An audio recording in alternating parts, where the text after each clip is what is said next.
Okay, so now we're turning to a very different perspective. That's from a philosopher, Daniel Andler, who holds the chair of philosophy and epistemology at Université Paris 4. And he's interested in the foundations of cognitive sciences. So he's going to talk about the connection between collective wisdom and wisdom. Thank you. Thanks for Jon and Hélène for inviting me. I'll do something which I don't usually do, which I'll read my paper. I can't think of any other way to do this. I also have to apologize for the version you have under your eyes, which is flawed. There are a number of small or medium small mistakes. There are also large mistakes, but we'll talk about that later. And because it's a little long, I will try and summarize certain passages. So, collective wisdom has a standard, time-honored use, and a new one introduced, or at least popularized and elaborated, in James Surowiecki's book, The Wisdom of Crowds. The second use, James's, is deliberately provocative in three ways. It stands in opposition to the first, the time-honored use. It serves as a convenient slogan against the piece of received wisdom according to which crowds are unwise to the extreme. And finally, it combines features which seem at first sight contradictory. In this paper, the focus will be on this third provocation, although it will be useful to say something about the first. My counter-provocative question will thus be, is collective wisdom to wisdom what a hot dog is to a dog? That is, in the best of cases, hot, but certainly not a dog. Speak of diversity, everyone here seems to be happy with the expression wisdom of crowds, and I want to express a differing opinion. But does Surowiecki or anyone here really care what we call it? Maybe not. A lot of work is to be done on the phenomena he has collected, as we've just heard. I mean, this was a really quick start to determine to what extent wisdom of crowd works, so I called it walk. And I don't take a stand on whether it's wisdom really in any sense or even intelligence. I just call it walk, which is the set of phenomena that we've been talking about for the last hour and a half. So in what cases it tends to work or fail and why it does. Still, I think Surowiecki at least sometimes thinks of walk as a form of wisdom, not simply intelligence. And I think there's a reason for that. Walk does have at least a family resemblance with wisdom, not maybe with practical wisdom in the full sense, but with a more restricted form of wisdom. So we have to take a closer look at wisdom and its relation to intelligence, a little bit in the way that the Artificial Intelligence Project, to which Emile alluded just a moment ago, forced us at the time, and still forces us, to look at intelligence and, for example, its relation to logic. So the structure of the paper is as follows. First, wisdom versus intelligence. Second is walk, collective intelligence. That's not so obvious. And third is walk, collective wisdom. So first, wisdom versus intelligence. Wisdom and intelligence are not only notoriously versatile concepts, they are also extraordinarily loaded terms. Analytic philosophers, by and large, have all but ruled them out of bounds. They have thought of them as too loose for theoretical purposes, leaving them for popular writers, psychologists, computer scientists to discuss. Intelligence has been represented on the contemporary philosophical scene by rationality, cognition, or knowledge. Wisdom has split into two very unequal parts. Practical wisdom is studied by moral philosophers under labels such as flourishing, the good life, prudence, while theoretical wisdom timidly appears in epistemology under the guise of judgment or reasonableness. Wisdom is definitely philosophically outdated, while intelligence has been quite explicitly ruled out of bounds for theoretical but also political reasons. So it's a pretty daring thing for me to ask out of the blue what wisdom and intelligence are. Wisdom and intelligence are inextricably intertwined in common parlance. In many, but obviously not all cases, exchanging one for the other in a proposition seems to preserve its core meaning, although not necessarily all the connotations. Then there are hundreds of examples in the book and in what people have been saying the last hour, and there'll be more during those 2 days. So maybe the two, wisdom and intelligence, are one and the same, at least on the set of cases which are relevant in the present context. Or maybe, on the other hand, they only tend to co-occur while remaining distinct. And I believe they are distinct. So first I need to say a little something about what the relevant situations are. I will accept for the purposes of this discussion something like the Aristotelian partition of wisdom into a theoretical or philosophical kind and a practical kind, although this is only a short-term strategy. As walk has clearly not much to do with the higher ends of human existence, with flourishing, or with a proper way to meet with triumph and disaster, we can safely set aside the uses of wisdom which are related to those issues. We're after something else. So here I skip a little something about whether you can modularize wisdom, so to speak, according to domains, whether there's some sort of domain specificity of wisdom, but I'll skip this. And I'll just conclude by saying that the Aristotelian division between theoretical pursuits on one hand and practical pursuits on the other is not what we want. In fact, one important difference between the world Aristotle lived in and ours is the extent to which the two are intermingled. Quite a bit of theory is needed nowadays to achieve even a modest degree of flourishing, and considerable practical skills are required to achieve one's theoretical ends. Moreover, there are enabling abilities which are equally required for theoretical and practical ends, such as coordination and cooperation. If this is right, it makes sense to cut the pie so as to leave out flourishing in the highest and most global sense and include the set of situations in which walk, whatever it is, operates, and which are of interest for policy making and more broadly the conduct of human affairs. So what we've taken on board, in fact, is the vast domain of empirical inquiry and evidence-based decision-making. So this is the natural hunting ground of theories of rationality, judgment, and decision, of classical and analytic epistemology, of information processing, theoretical psychology, of an important sector of artificial intelligence and applied logic. As this list suggests, intelligence and rationality play a prima facie all-important role in the understanding of this domain, and the question is whether there's anything further that a pared-down concept of wisdom can contribute.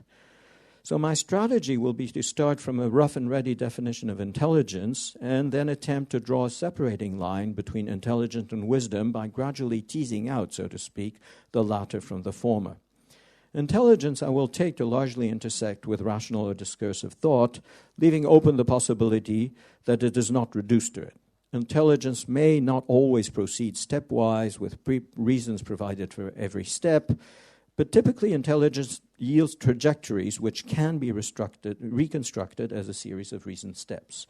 Although we may forever seek the essence or first principles of intelligence, we can explain in each case what makes a particular piece of understanding or behaving intelligent. I will say a little more about intelligence in the next section, where I discuss collective intelligence, but I hope this will suffice as a starting point for my contrastive characterization of wisdom. There are traits which tend to be more often associated to wisdom than to intelligence or rationality, but which I think are not decisively distinguishing. These are universality or mastery within the domain, knowledgeability, and context sensitivity. What I call universality or mastery is linked to the thought that intelligence can be limited in scope or performance, so that someone who is merely intelligent, albeit to a very high degree, may still fall short of perfection, while wisdom, insofar as it is achieved, leaves no room for blind spots or suboptimal outcomes. But there seems to be no good reason to deny the conceivability of a supremely intelligent person with no blind spot and outperformed by no one. Moreover, as we will remind ourselves presently, wisdom does not necessitate a high degree of intelligence. Wisdom, even of the theoretical sort, is much more democratically distributed than intelligence. Knowledgeability, or the possession of all knowledge that matters, is much more strongly linked to wisdom, as it lies at the heart of Aristotle's analysis of theoretical wisdom. However, it seems arbitrary to deny intelligence the ability to acquire, and if necessary, seek out on the spot the knowledge required by the task at hand. Besides, even from an Aristotelian viewpoint, the possession of all knowledge that matters may not be enough. Indeed, its proper deployment requires, or may require, at least some and possibly a high degree of intelligence. Finally, context sensitivity, or the ability to grasp the nature of the situation and select and apply the knowledge, principles, or rules which it calls for, is argued by some, such as Hubert Dreyfus, to be of the essence of human intelligence, as opposed to artificial intelligence as we know it, for example. If this is correct, context sensitivity won't do as a criterion of wisdom. We may come closer to our goal if we consider the humility criterion, which I understand, at variance with Susan Ryan's rendering, as the understanding, awareness, or knowledge of one's epistemic limits. Clearly, applying one's intellectual resources to trivial matters or attempting impossible feats, such as beating at chess a vastly superior player, or setting out to solve barehanded Riemann's conjecture, or spending days looking for the best deal in town in baby diapers, is a failure of judgment which might be thought to be compatible with a high degree of intellectual virtuosity, intelligence for short. But this won't quite do. The proper use of one's intellectual resources is very much supposed to be part of intelligence itself. Indeed, I have assumed that rationality is a large part of intelligence. It is widely agreed that bounded rationality is a better model of human rationality than so-called perfect rationality. The key insight, as everyone here is aware, of bounded rationality is that the truly rational being or system takes into account the finiteness of its resources and consequently settles for suboptimal answers. Thus, persistence in diaper deal search is not only unwise, it is irrational and thus unintelligence. Similarly, intelligence is supposed to regulate our epistemic agenda. It is clearly within its purview to evaluate the difficulty of certain tasks and to recommend not to take them on.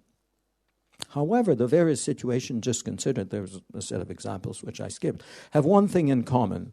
They can be conveniently described with the help of the notion of metacognition. And intelligence in all these cases seems to require a two-layered structure of facts and rules. The high level determines what should be done at the lower level.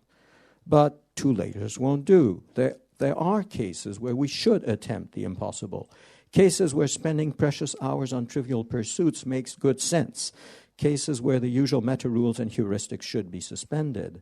And indeed, intelligence can be credited with the ability to recruit yet a third level, then a fourth, and so on, although doubts have been expressed about the realistic possibility of going beyond the third or fourth level, conceptually or at least in formal models of intelligence. So this is where I propose to start drawing a separating line. I will stipulate that intelligence involves a finite, though not necessarily bounded, number of meta-levels, while wisdom contains within itself something like the inductive limit of the entire sequence of levels. Wisdom, so to speak, throws the dice. It lets intelligence know when to stop ascending levels, and thus eventually when to stop tout court. It puts an end to computation and cogitation. It imposes silence on the cognitive front. It calls for immediate action or non-action. I therefore propose as one distinguished feature of wisdom the property of being invariant under the meta-operator, as opposed to intelligence, which at any moment is stuck on a certain rung in the metacognitive ladder, although it can, in principle at least, climb up one step at the next moment. Wisdom absorbs at every moment all relevant high-degree considerations. This may appear as an implausible feat, yet notice that something like it happens whenever someone ponders over an issue or a course of action and acts accordingly. Under acting, I include purely mental operations such as what Peirce or Fodor call the fixation of belief. How exactly this is done, in particular, what natural mechanisms can be conjectured to subtend the process, remain hotly contested issues. But there's little reasonable doubt that we do sometimes, and in fact very often, think things over for a while and then act accordingly or deliberately do nothing. But then reflection followed by action happens all the time. Does that mean everyone is wise all of the time? Well, of course not. We must here distinguish the absolute and the comparative sense of wisdom, just the way we do for intelligence. I mean, people are intelligent, and some people are more intelligent than others.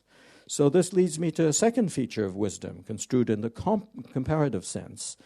Deliberation and decision happen all the time, but at the lower end of the wisdom scale, we find a closing of the mind's eyes at the moment of acting. Not so at the higher end. In its higher manifestations, it does not consist in a shutting of the eyes. Wisdom is a superior form of intellectual vision. All the reasons of the wise person are before her eyes, co-present in a synoptic view. At the same time, wisdom requires a form of letting go, of relinquishing, of giving up, putting an end to fact-finding, reason-giving, argument-weighing. In fact, although wisdom can work in tandem, so to speak, with intelligence, it can also sometimes dispense with intelligence altogether and jump straight to conclusions without being preceded by intelligence laboriously working its way through a sequence of steps and lining up the relevant facts one by one. In such cases, wisdom may be said to operate in intuitive mode. In fact, much of what I claim about wisdom is classically attributed to intuition, but the relation between the two equally elusive notions need not be examined here. Suffice it to remark that wisdom is not reduced to intuition, although it may have a partly intuitive character. Wisdom combines supreme vision and immobility. The passivity of wisdom has often been noted. Aquinas says that it is acquired by infusion, indistinguishable from dullness. Popular stories of Zen masters epitomize this dual nature. The master unpredictably seems to under or oversmart the disciple, who can only post facto appreciate the superiority of the master's behavior, and this is what learning the master's lesson consists in. Finally, this unitary vision can only be attributed to a self, and this is my key argument, so to speak. Although attacked from all sides, deconstructed from below and from above, Emile deconstructed it from below in his introductory remark, in fact, the self continues to serve the essential function of unifying and stabilizing thought and of carrying responsibility. The self cogitates, decides, acts, and prepares itself for bearing the full consequence of its action. This is the betting thing of Emile. While the cogitation may perhaps be relegated to sub- or super-agencies, while decisions may sometimes or even often result from an automatic process such as threshold crossing or winner-take-all dynamics in the connectionist fashion, while actings are partly automatic as well, wisdom's operation can only be carried out by the self in person, in presentia. I am aware that this way of describing wisdom is largely metaphorical and may moreover seem to commit me to a form of dualism which has been long overwhelmingly rejected. I will not take the time needed to respond to this challenge and instead will ask the reader to accept my rough and ready contrastive characterization of wisdom and intelligence, so we may now proceed to an examination of the dual notions of collective intelligence and collective wisdom. Second section, collective intelligence. Intelligence is active. It is after results, facts, explanations, plans which have the best chance of promoting the agent's goals and averting misfortune. This instrumental function of intelligence does not exhaust its nature, but it is sufficiently central to suggest the possibility of extending the concept to something which fulfills, at least in part, the same function. The extension, however, can be granted only under certain conditions, and the debate surrounding artificial intelligence, which to this day, nearly 60 years after Turing's famous paper, remains inconclusive. So the fact that it remains inconclusive shows how difficult it is to agree on such conditions. So first, we should take a closer look at what might be taken as prima facie instances or systems of collective intelligence. We need to make an important distinction. Humans discuss and settle matters collectively. From day-to-day decisions about what, where, and when to hunt, sow, pluck, or fish, to the most elaborate systems of knowledge production, such as contemporary science, and deliberation, such as contemporary advanced democracies, people attempt to pull together their intellectual resources in order to come up with answers which they hope, quite reasonably, to be on the average better than any of those which they would have reached individually had they proceeded on their own. Surely processes of this sort are plausible candidates to the status of collective intelligence, yet they are not what Origgi focuses on, and which I will continue to call walk again. So let us label that sort of standard collective deliberation process weak collective intelligence. Strong collective intelligence, what walk is all about, by contrast, emerges from processes in which individual agents, far from deliberating, exchanging information and arguments, simply provide their own conclusions, which are then fed to an aggregating algorithm. The computability condition is essentially if we want to distinguish walk from a standard consulting procedure where a fully intelligent and autonomous central coordinator draws a conclusion from her subordinates' opinions using the whole gamut of human decision-making. The central agency must be essentially dumb in order for the walk effect to be fully expressed. In the simplest case, the individual inputs are numerical quantities, the weight of a prize ox, a preference order, a one- or two-dimensional interval in expressing the agent's estimate of the location of some known, etc. And the aggregation is performed by averaging or some comparably simple operation. More complex cases are prediction markets, about which we've heard a lot, and I don't know very much about it, but I'll skip that. I won't say anything about prediction markets. Some quick remarks are in order. First, calling these two kinds of collective processes weak and strong might appear to be a blunder. Don't classical procedures allow agents to deploy strong methods of rational interactions while walk systems rule them out, allowing only numerical grunts and other primitive forms of expression? But of course, this implies that walk, if it works, adds more value to the sum or set of the individual assessments than the classical rational interactions, hence the proposed terminology. My second remark is that the two types of processes only define a continuum. Intermediate cases arise. I'll skip a little bit. Third, the process I describe as typical of walk literally only covers what Surowiecki calls cognitive problems, as Ellen was reminding us earlier, leaving out coordination and cooperation problems, which are important both for his theoretical project and to his business, economics, and public affairs constituency. So to cover these important families of cases, we would need to do more work, which I won't do today. But in partial remedy of this lacuna, I think, we might offer an analogy with AI systems. Weak collective wisdom is akin to classical AI, with inference schemes operating on complex symbolic structures by virtue of central control and planning, while strong collective wisdom is close to connectionist or neurocomputing models of cognition, where typically numerical data are processed in parallel by simple automata without central control and with the sole benefit of collective learning. We can ask now the main question: can we regard collective intelligence as a legitimate extension of the usual concept of intelligence? Of course, this depends on how we construe the usual concept and what counts as a legitimate extension. The suggestion made at the outset is to follow the operationalist example of AI and say that a given process is a legitimate extension of the usual concept of intelligence just in case it yields comparable results by comparable means. As I have already hinted, I am prepared to concede without a fight that weak collective intelligence is such a legitimate extension because by and large its products and inner workings are such that they can in principle be reproduced or simulated by an individual. So as recent work in social epistemology has shown, particularly in the case of science, this is in fact far from obvious, but I'll skip that and we might discuss it with Gloria in the general discussion. What gets in the way, so I move on to strong collective intelligence. I accept that weak collective intelligence is fairly easily a legitimate extension, and I ask the question about walk, strong collective intelligence. So what gets in the way in that case is the fact that agents have no access either to one another's reasons nor to the aggregation function which produces the final so-called intelligent outcome of their joint labors. Even when the aggregation is performed by a human being relying on her ordinary rational resources, the rule of walk prevents her from judging her constituents' estimates on their merits. She must accept them at face value and treat them as partial evidence in favor of a particular value or hypothesis regarding the outcome of an unknown or uncertain process. It is precisely this voluntary blindness which makes the results so surprising in some cases. It's magic, right?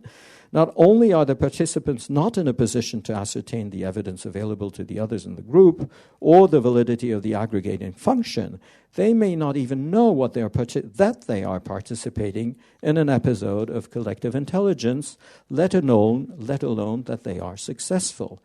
As Surowiecki says on page 18 Roman, sometimes the people in the group aren't aware that they're making decisions or solving a problem. Strong collective intelligence may nonetheless, I submit, be regarded as intelligence in a suitably extended sense on two distinct interpretations, which I will call internalist and externalist respectively. On the internalist interpretation, the one which immediately comes to mind, strong collective intelligence is, so to speak, Minsky's society of mind writ large. Thank you, Emile. That wasn't planned.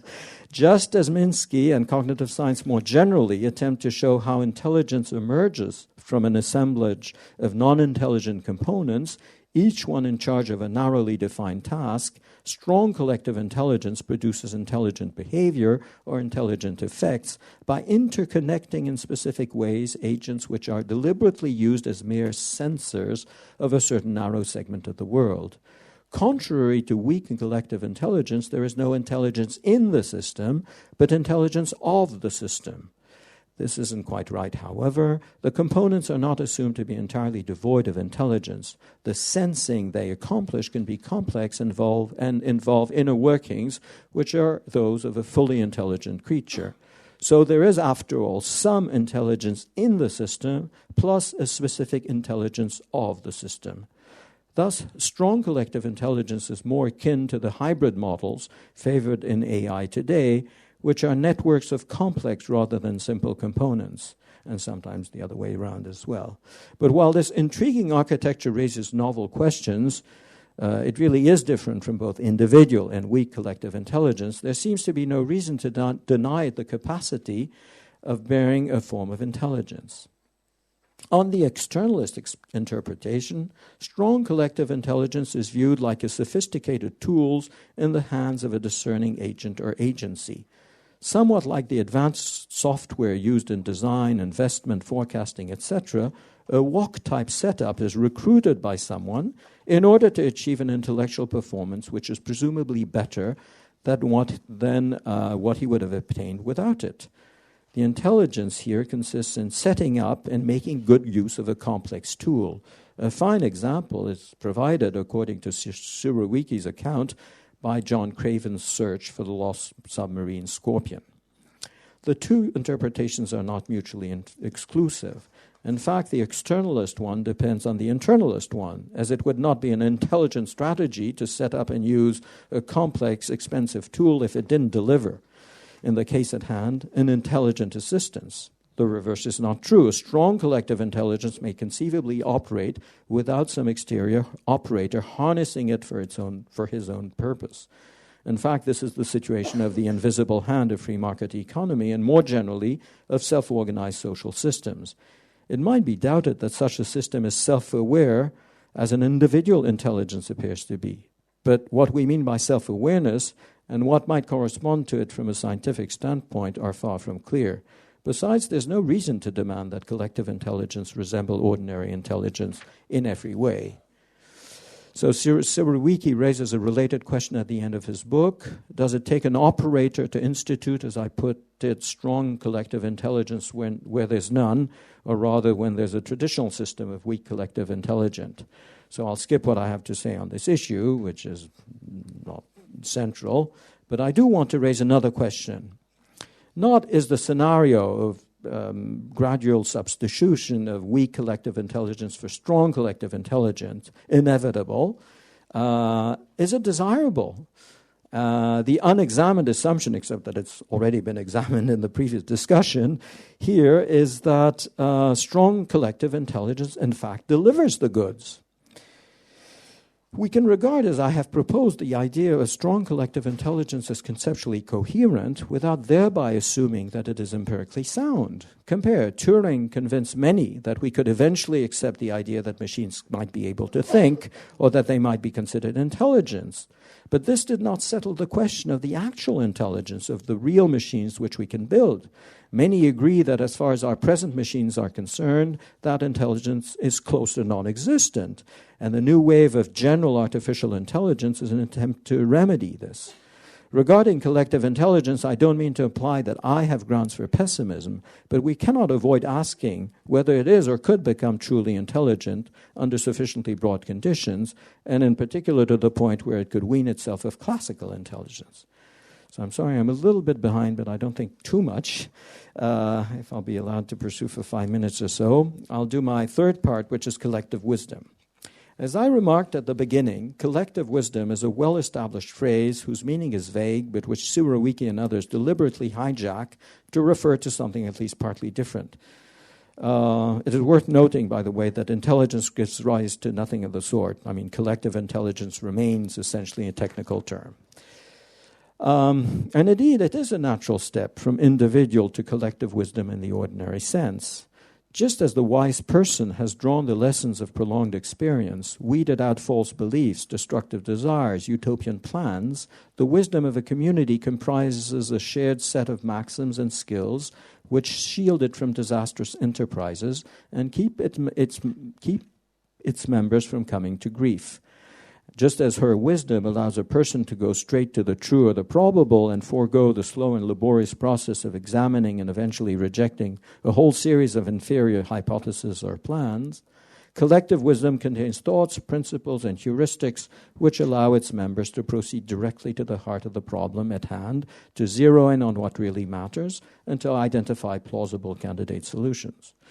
Collective wisdom includes fairly organized bodies of explicit, fully articulated beliefs, which are widely shared and are to a large extent common knowledge, serving as a reservoir of epistemic and other behavior-guiding resources for both individual and collective tasks, ensuring in particular an essential function in coordination and cooperation. But the core of collective wisdom seems to lie in a set of unarticulated assumptions, inculcated rather than explicitly taught skills, practices, and perspectives, which serve the function of an invisible guardian angel for the community. So far, so good. All of this sounds plausible enough. But let us stop one moment to ask, what community are we talking about? There's a universalist version in which the community is the whole of mankind. I think this is a philosopher's fiction which can be dispensed with in favor of something like social cognition. The reason is that the possession of a certain wisdom makes sense only insofar as one can conceive of a state in which that wisdom is not possessed, and it is hard to imagine the human species not endowed with whatever collective wisdom it is supposed to possess. Some might want to argue, I've added this in the new version, some might want to argue that humankind has acquired wisdom in the course of its history, but I don't know from what Archimedean point of view this could be ascertained. The serious version of collective wisdom involves a restricted community, distinct and different from other existing communities, and collective wisdom of that community is tightly connected to the group's identity. Collective wisdom, in this sense, is very much the mark and survival kit of the community. To say that it is part of collective wisdom at Coca-Cola not to launch a new product in the Western states past June 15, or to deal with discontent in South Asian franchises in such and such a perhaps not fully articulatable way, is to say that Coca-Cola's identity and persistence as such partly depends on these practices. To say that collective wisdom in France advises against making friends with one's neighbors for the first 20 years, and even then, it is to describe a French way of being, one which partly defines being French. The same goes for territories, cultures, and subcultures of all kind. The upshot is first that wisdom in this sense cannot be shared. It is the exclusive possession of the community which owns it. Second, that it is of no evaluative import, as it makes no sense to compare the effect of a community's wisdom on its welfare or its well-being with the effect of its absence in the same community, for without it, it wouldn't be the same community. But the last and most important conclusion is that collective wisdom exists only insofar as there exists a collective self to tack it onto. The first features make collective wisdom quite unlike wisdom tout court. The third, by contrast, is shared by the two, collective and individual. But while individual selves remain at least useful, indeed perhaps indispensable constructs, collective selves are ontologically dubious, except perhaps in a limited sense which does not include what writers of the past, such as Sigelet, Le Bon, or Tard, had in mind when they investigated the wisdom or the folly of crowds. So let us now turn to the modern version of collective wisdom, walk à la Surowiecki. I started out this paper by considering the possibility that Sirowiecki might pull the rug from under my feet by granting that walk could without loss shed its coat of wisdom and remain clad in mere intelligence. But I went on to suggest that, on the other hand, he might not want to concede so fast. Indeed, he rightly sees an important difference between walk and intelligence, be it individual or collective in the weak sense, and that is the way it deliberately shuns reason-giving and critical argument. Like wisdom tout court, walk comes in after, temporally or ontologically, discursive thought or dialogue. Like wisdom tout court, walk has the phenomenology of intuition. Individuals are tapped for their final word, their wager, which is treated like an oracle, not like an argument. The agents might proceed entirely by intuition or follow divine inspiration. It would make no difference to walk. And the final aggregating stage does nothing to ground the outcome in reason. Like wisdom tout court, as well as individual intelligence, and unlike collective wisdom in the received construal, walk can be shared by explicit teaching, with the help of examples, or by restructuring the flow of information and perhaps the physical environment.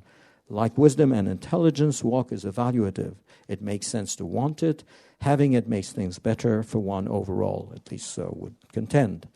On the other hand, walk, as we saw, is blindfolded. While wisdom, as I claim, keeps its eyes wide open on the reasons, even while having no further need for them, walk simply shuts them out.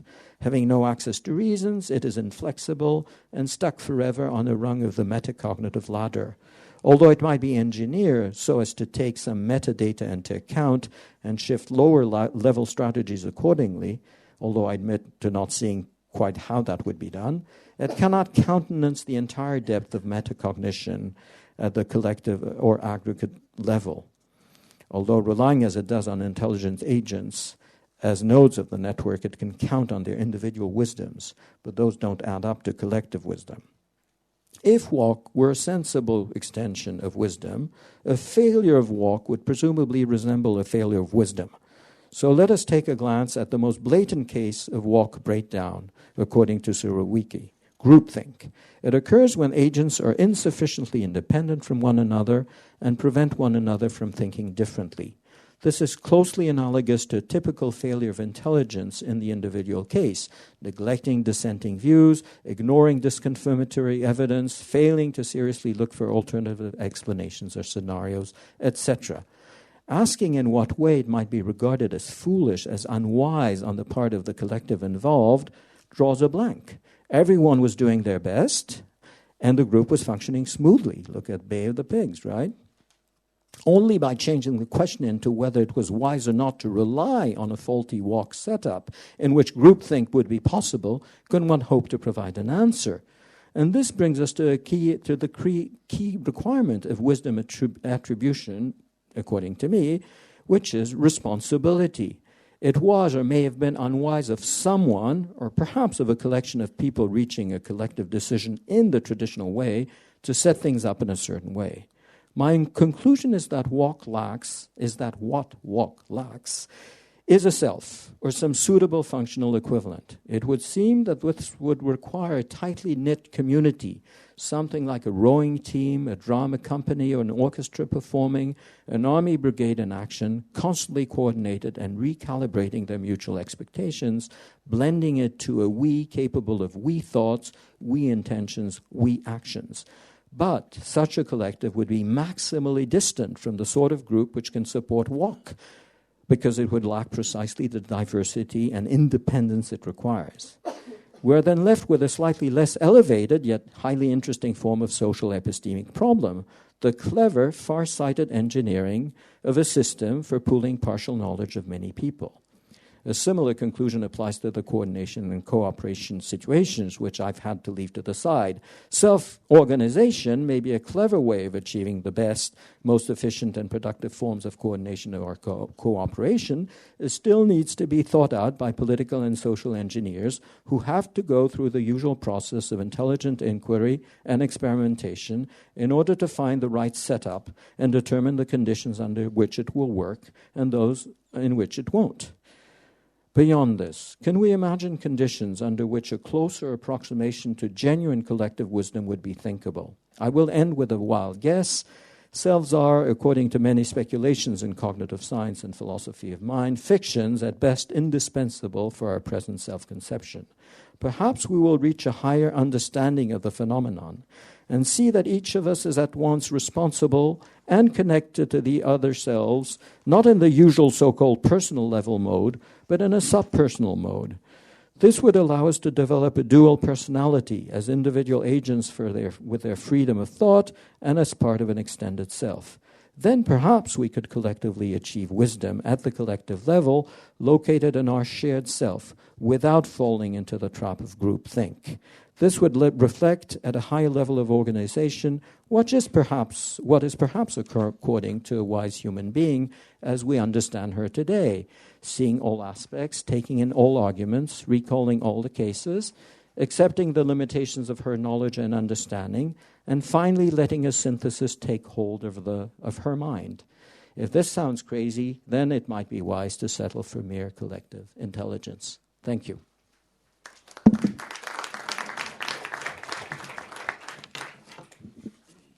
So Gloria Origgi is going to be the discussant. And then, Adrian, can you keep chairing? And let me remind you, when you ask questions after Gloria is done, to identify yourself and ask short questions. Thank you. Do I use your... So thank you, Daniel, for your wise and intelligent paper. And so I would say you're sort of advancing a conceptual analysis in a very traditional Cambridge-style way of the meaning of wisdom and intelligence. And you are using this analysis in order to try to ground your understanding of the phenomenon at the collective level, the collective intelligence and collective wisdom phenomenon. So your paper is articulated in order to answer to two main questions.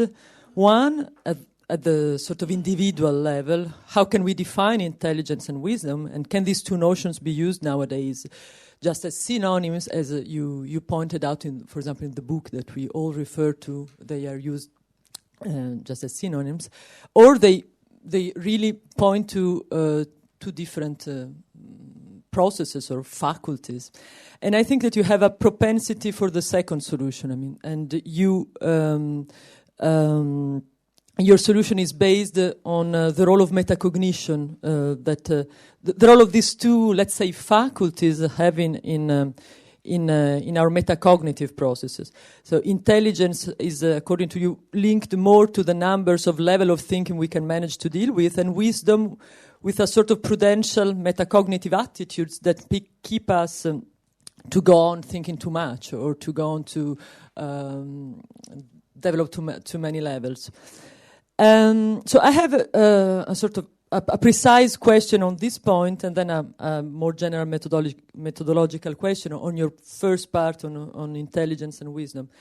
Well, on the prudential metacognitive role of wisdom, why you say at a certain point that wisdom leaves no room for suboptimal outcomes.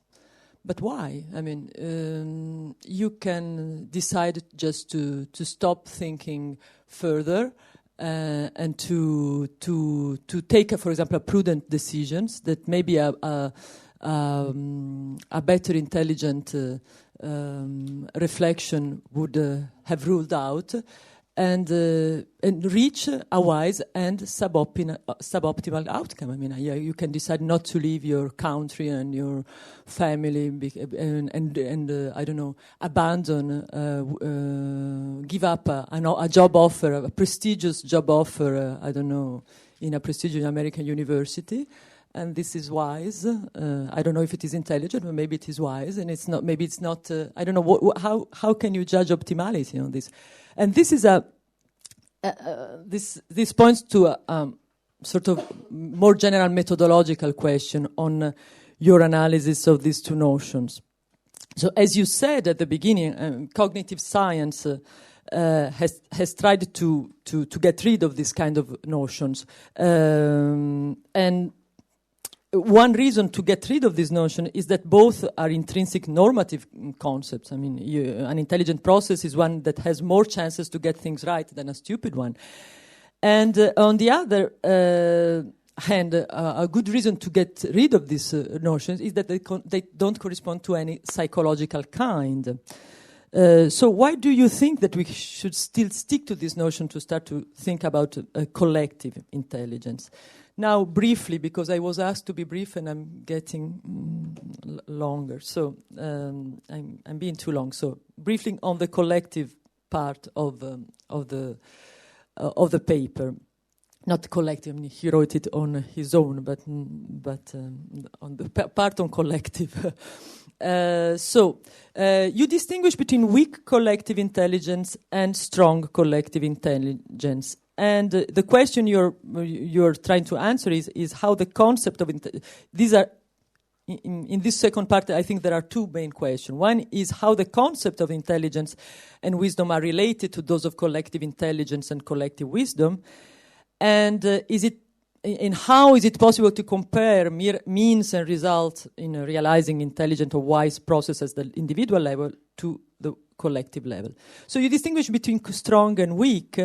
So weak collective intelligence is basically any voluntary human association to cooperate in order to attain a common objective, like from hunting to scientific collaboration to deliberative democracy. This is all weak collective intelligence. So the idea that here still the process of putting things together is still under the control of some sort of human agent.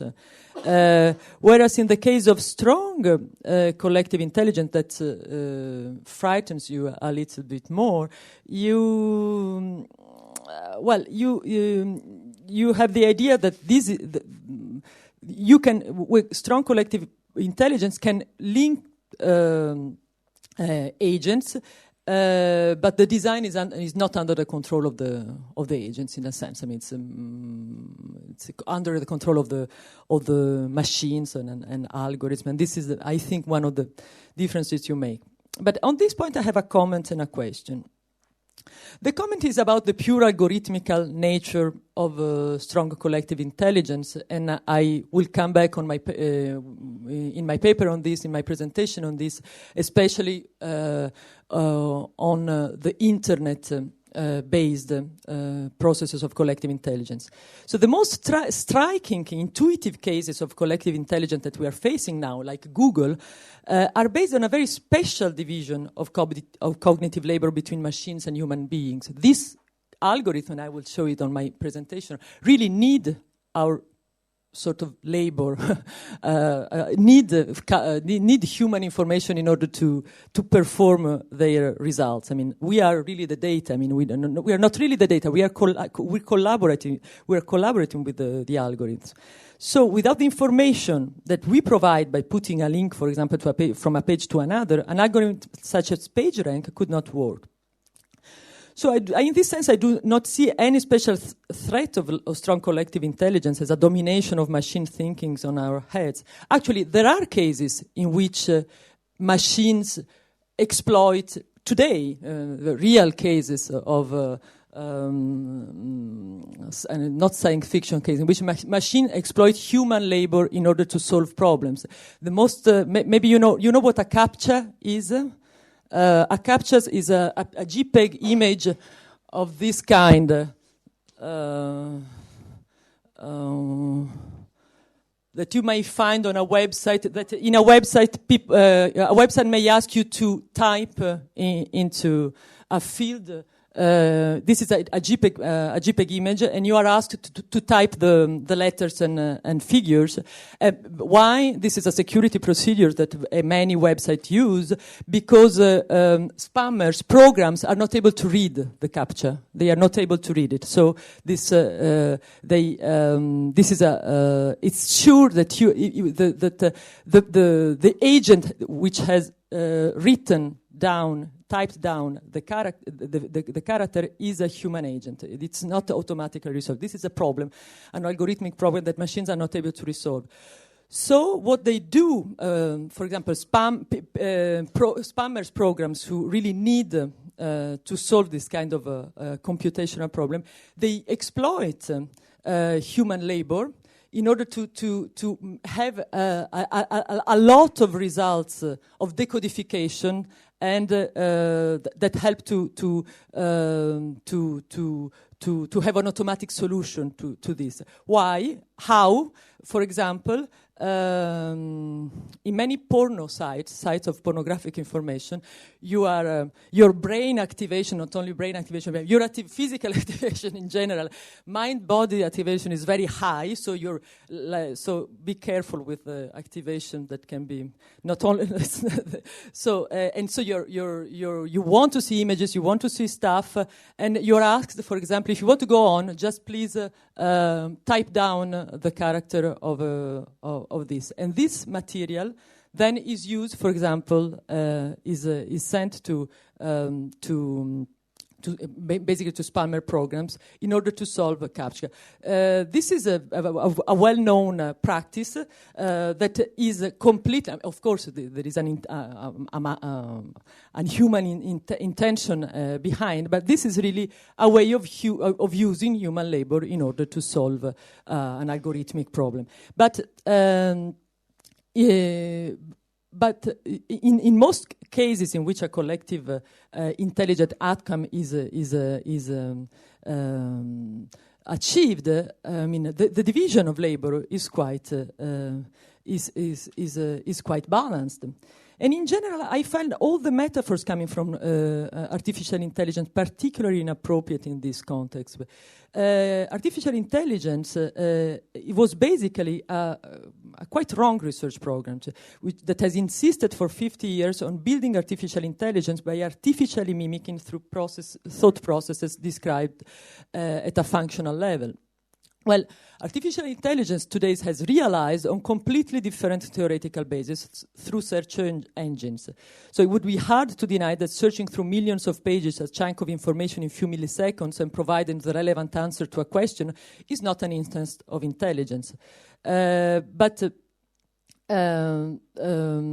these techniques are based on collective aggregation of collective presences and basically the logic of social networks. So no IA concepts enter in the construction of these new tools. So if these collective tools will be proved unreliable, their failure won't resemble so much to the failure of a strong AI programs.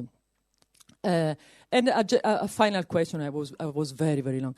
And so the difference that you emphasize between weak and strong collective intelligence seems to be based on the human control on the design of the mechanism. But is it true that in the weak case, we have such a control of the process?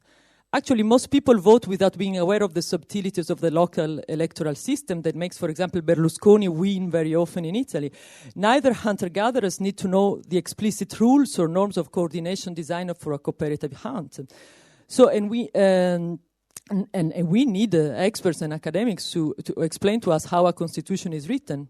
So there must be some enlightened moments in life in which not only we have an awareness and access to the mechanism of our collective decision, but also we have the freedom to intervene on them. But as we know, revolutions are rare in life, and most of the time the design of our interaction is not under our control. So what's in the algorithm that makes them more dangerous? That, for example, Berlusconi's decision to rewrite part of the Italian legal text and in this way touch at the design of our social political interactions. So if I have to vote between Google and George Bush as this president of the United States, I choose Google. I mean, I don't choose George Bush. I mean, what's more dangerous? I mean. Thanks very much, Gloria, for having taken the time to read this paper, which was sent late, especially as you had your own paper to provide. This is very rich. I think we're very much behind time, and so I won't do justice to your many very interesting remarks. Maybe I can just pick two, or three. One is this idea. This thing that wisdom, I don't think I actually wrote that wisdom leaves, well, maybe I did in context, leaves no room for suboptimal outcomes as opposed to intelligence. Well, take your example. Something about your example is slightly misleading because rejecting an interesting offer from a prestigious... Okay, but just because it has to do with the flourishing and the good life and all of this, and I explicitly said that I didn't want to sort of make the fairly obvious point that this is not what walk is about. I mean, it really has to do with theoretical or in the theoretical wisdom in the Aristotelian sense, roughly speaking. But nonetheless, let's keep this example, and the idea is that.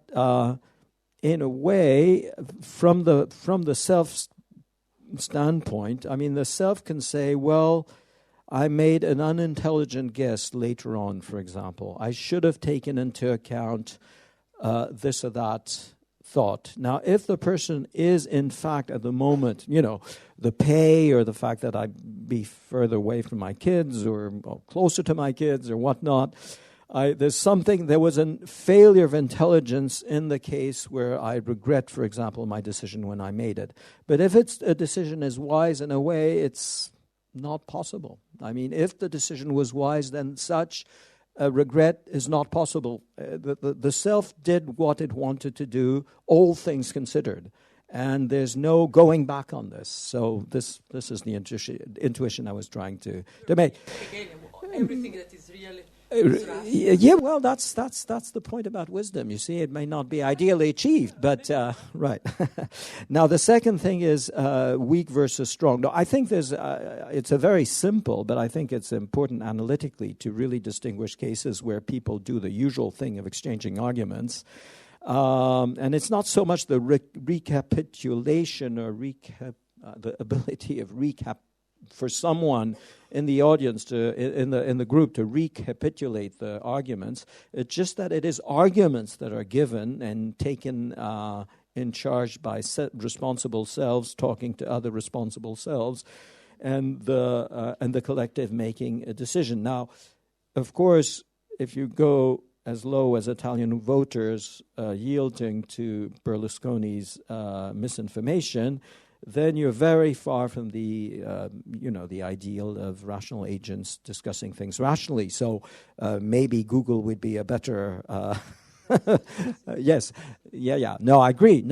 And again, I know I might have sounded very reactionary by saying, "Oh, I dislike this." No, I think it's fantastic. I think it's very interesting. I love it. But I just want to draw the line between it being first of all, a good tool. It's intelligent to set up walk systems in certain cases, and you people here are very knowledgeable in what are exactly the good situations in which walk will work and how could it be made better and so on, and maybe situations in which you shouldn't do it. There's been already debate on this, so that's fine, but I'm saying calling it wisdom is first of all is a sort of violation of certain sort of general direction of the vocabulary, and in that way I accept this idea that I proceeded Cambridge-like, although I've never set foot in Cambridge, at least in philosophical Cambridge. I wasn't raised in that tradition, but I did proceed slightly in this way. I did want to sort of tease out a number of intuitions. I didn't really go through an analysis of the vocabulary, but I did want to tease out certain intuitions we have about two different concepts. Now, you put me in difficulty by saying, well, you were kind. You didn't say, well, Daniel, did you mean really two faculties or two different norms? Or I was very vague on this, and I think it's, there's more work to be done. But I think I am trying to sort of point out two intuitions that sort of seem to point to two very different things, say, happening or being enforced, or maybe two very different norms or two very different judgments. And in a way, we have in the literature that you and I are familiar with, we have the equivalent, say, in such a purely analytic book as Harman's Change in View. Harman's Change in View sort of makes a difference between weighing the decisions and proceeding with what logic tells you or allows you to do. Now, Harman would be entirely on the side of intelligence, saying, intelligence is precisely the ability to apply the correct, I mean, not the correct, but the good rules, the good rules in a certain situation. And I want to bring this to a further step, so to speak, and say that once intelligence has done everything that Harman thinks it should do, which is not simply sort of, do an algorithm, but do more subtle things that that rest on judgment and so on. Even then, there's one sort of last summation, so to speak, a going to the limit, which I call being wise. But again, the main thing is that intelligence does not need a self, and wisdom needs a self, a responsible self. And I take, and I should stop. Sorry.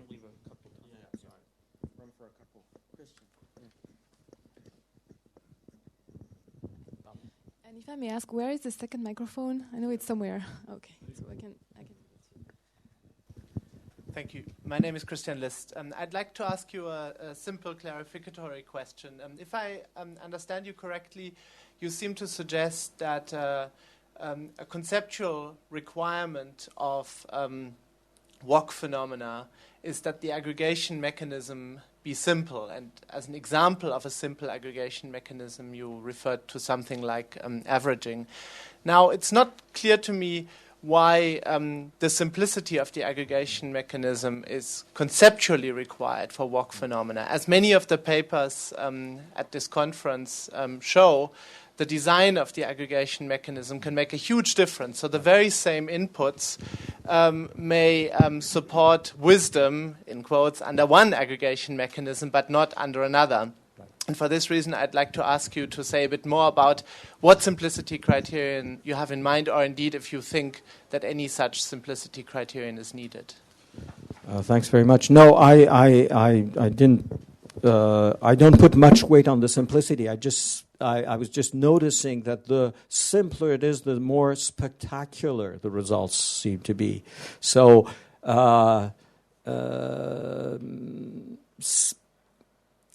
Simple. The simpler the aggregation function is, the more the starker it makes the phenomenon come out. But of course, it doesn't really matter. It's true; it could be complex. It would still be escape the judgment, except of the social engineer. And social engineers have to be very smart indeed and find the right aggregation function. And it turns out, in certain cases, for certain criteria, that one aggregation function is better than another, that some aggregation functions are impossible for logical reasons, and so on. So I'm not putting particular weight on this. So I take your criticism on board.